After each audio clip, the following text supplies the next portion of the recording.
Remakes and reboots are all the rage these days, and that applies equally to film and television. Studios and networks often consider reboots to be safer bets than original ideas because they have a proven track record and a built-in audience comprised of fans of the original. Many reboots come off as fairly transparent cash grabs or wind up being nothing more than shallow imitations of their predecessors. Sometimes, however, the original creative team comes back to their old stomping grounds to deliver another quality television experience, or a new showrunner steps up to the plate with a fresh vision for a popular classic. While reboots often have an, arguably deserved, questionable reputation, a healthy dose of skepticism is more than fair when approaching a freshly rebooted series. This is especially true if the original show is one that you hold near and dear to your heart. They may belong to the minority, but here are 14 shows that are about as good or even better than their original versions. Party Down was a sitcom about the trials and tribulations of a group of aspiring actors working as caterers to make ends meet in Los Angeles. As with plenty of other shows on the Starz network, the series was never a massive mainstream hit, but had a dedicated fanbase. After 2 seasons, the show was cancelled, and the cast and series creators all went their separate ways. A full 13 years later, Starz brought the show back, and almost the entire original cast returned. The biggest complaint one could levy at the revival is that it isn't long enough. The new season was only 6 episodes long, while the original run consisted of 2 10-episode seasons. Other than its truncated length, the revival is a slicker version of the original show, and just as funny as ever. Original Party Down star Lizzie Kaplan was only able to appear in one of the new episodes, but Adam Scott, Megan Mullally, Jane Lynch, Ken Marino, Martin Starr, and Ryan Hansen all made full, much-welcomed returns to their old starring roles.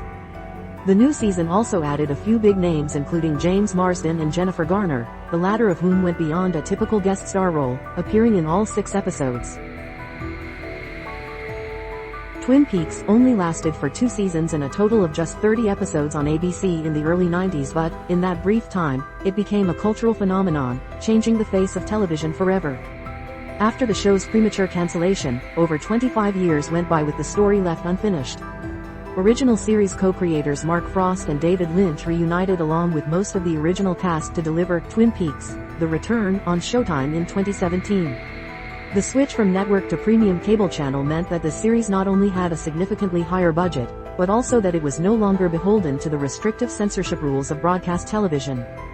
With a much darker tone than the original series, The Return surpassed all fan expectations and predictions, delivering an 18-hour whirlwind that met or possibly even outdid the original show. One major leg up that The Return has over the original series is that David Lynch was in the director's chair for every single episode. Not only were there far more cooks in the kitchen on Twin Peaks, but Lynch left the show entirely for part of season 2, which fans point to as its biggest weak spot. Luckily, he returned to fix the show by the end of the 2nd season and delivered one of the most stunning TV climaxes of all time. Then, he returned again decades later with total creative control to bring viewers his uncompromised vision for The Return. Star Trek, commonly referred to these days as Star Trek, the original series, since there have been so many different iterations, aired on NBC for 3 seasons in the 1960s. After a short-lived animated reboot in the 70s, the next major television incarnation of Star Trek didn't arrive until the late 1980s. With 7 seasons and 176 episodes, Star Trek: The Next Generation wound up running for more than twice as long as the original series. Next Generation takes place another century into the future and follows a new Starfleet team played by the likes of Patrick Stewart, LeVar Burton, Jonathan Frakes, and Brent Spiner. Just as the original Star Trek: The Next Generation expanded beyond the television screen with a number of feature films following the further adventures of the cast. Beyond exceeding the original series in length alone, The Next Generation was considered by many to be the superior series, as it served as an evolution of the format. In some ways, The Next Generation is a perfect reboot, setting the standard for what a top-tier revival should strive to achieve. The Tick is one superhero property that has always been well-liked, but has struggled to find a large enough audience to be sustainable. The character started out in print form with The Tick comic book series, which was successful enough to receive an adaptation as an animated television series. This first foray into TV lasted for 3 seasons and provided plenty of laughs as both a superhero comedy and a parody of other comics, movies, and shows. The Tick is one of the rare examples of a show receiving not 1 but 2 reboots, both of which were live action and had unfortunately short runs, but were undeniably funny and enjoyed cult followings. The first reboot landed on Fox in 2001, the same network that aired the animated series. Patrick Warburton brought his distinctive voice to the Blue Hero, while his sidekick Arthur was played by David Burke. After just 9 episodes, the show was axed by Fox, but has had a considerably longer post-airing shelf life. The Tick earned another reboot on Amazon in 2016, but this version was also cancelled before its storyline had come to a proper close. British actor Peter Serafinowicz climbed into the blue muscle suit while Griffin Newman took over the sidekick character, and both excelled in their roles. This reboot sadly came to an end in 2019, and the character has been quiet since. As one of the flagship properties of Showtime, Dexter was a much beloved and critically acclaimed series for about half of its time on the air. Based on the book series by Jeff Lindsay, Dexter is about a serial killer who lives by the code imparted by his father of only killing dangerous criminals that he determines deserve to die. For a while, Dexter was on top of the world, but the quality of the series saw a major decline after its 4th season. The show grew progressively worse until its series finale, which went down in history as one of the worst ever endings to a once great TV show. The original showrunner, Clyde Phillips, left the series following the Trinity Killer season, which was generally considered the show's best. His departure coincided with a drop-off in the overall quality of the show. Dexter fans were free to rejoice when it was revealed that Phillips was returning as showrunner for the rebooted miniseries Dexter: New Blood. The reboot landed on Showtime 8 years after the original series. Michael C. Hall returned in the titular role as the head of an otherwise entirely new cast in New York, where the original series was set in sunny Miami, Florida.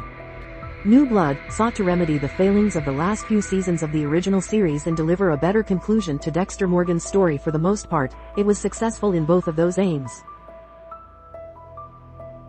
The master of suspense, Alfred Hitchcock, was best known for his numerous thrillers including Psycho, Rear Window, Vertigo, and plenty of other classics.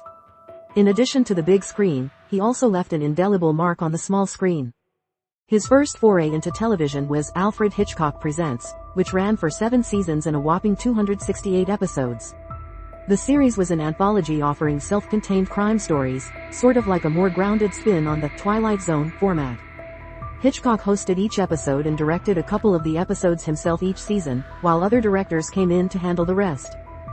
Alfred Hitchcock Presents came to a close in 1961, but the series was swiftly rebooted just 1 year later. The Alfred Hitchcock Hour hit the air and ran for an additional 3 seasons. In most ways, the show remained exactly the same, but the key difference was a shift in runtime. Alfred Hitchcock Presents episodes were only half an hour long, whereas episodes of The Alfred Hitchcock Hour were, as the title implies, an hour long. This extended runtime allowed for additional character development and more complex plots, resulting in generally stronger episodes overall.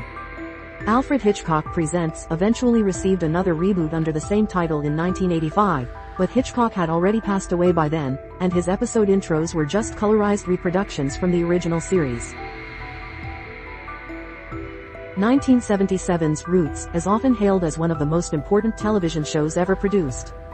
Over the course of 8 episodes, the historical miniseries tackled the subject of slavery by tracking the ancestral line of one family through the generations.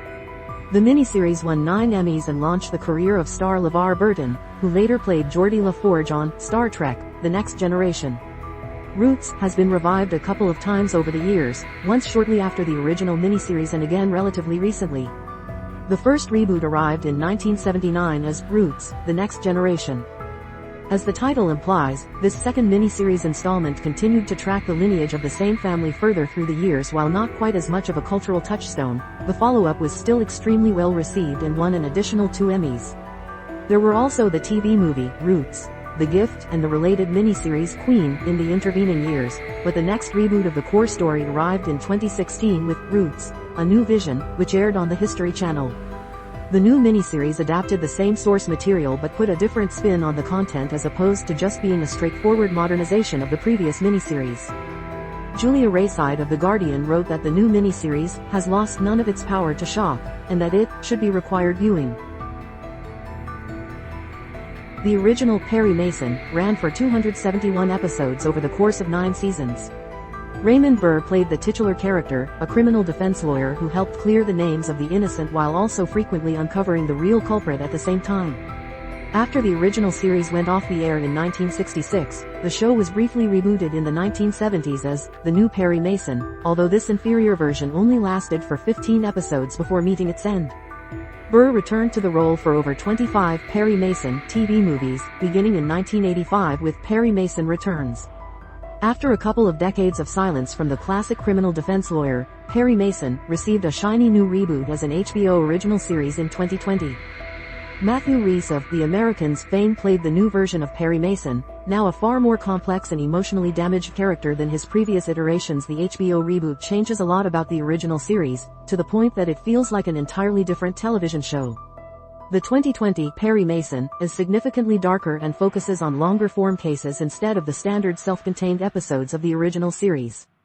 The new series also has a considerably wider scope, while the original series took place mostly within the courtroom. Less formulaic and harder hitting, the new Perry Mason is a modernized and evolved version of its now antiquated originator. Unfortunately, HBO pulled the plug on the new Perry Mason earlier this year ahead of its third season. Who doesn't love The Muppets? There have been so many different iterations of The Muppets that it's often the decade you were born in that determines which version you hold closest to your heart. The very first appearances of The Muppets were found on Jim Henson's TV show, Sam and Friends, but it was their self-titled The Muppet Show that ran from the 70s into the 80s that really put them on the map. Since then, the Muppets have starred in more movies, TV shows, and reboots than you can easily count, many of which have become beloved classics in their own rights. The latest Muppets reboot has also been hailed by many as potentially the best television version of The Muppets, since the original, The Muppets Mayhem, premiered as a Disney Plus original series in 2023. The show follows the Muppets Electric Mayhem Band on their journey to record their first album. Alongside the cast of Muppets, the show is packed with cameos from an eclectic group of human stars that includes Cheech and Chong, Danny Trejo, Morgan Freeman, and Kevin Smith, along with tons of others.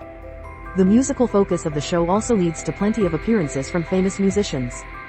The first Disney Plus Muppets series, Muppets Now, went down as a bit of a misfire, but they stuck the landing with The Muppets Mayhem. Sabrina the Teenage Witch started out as a side character in the Archie comic book series. She received her own cartoon TV show in the early 70s and an animated Archie crossover later in the decade with The New Archie, Sabrina Hour. The version of Sabrina the Teenage Witch that many will be most familiar with featured Melissa Joan Hart, who first took on the character in a made-for-TV movie before starting the long-running television show later that same year. The series ran for 7 seasons and, for a long time, served as a definitive version of Sabrina the Teenage Witch. After a short-lived animated reboot and an animated TV movie released in the early 2000s, Sabrina faded from the pop culture spotlight.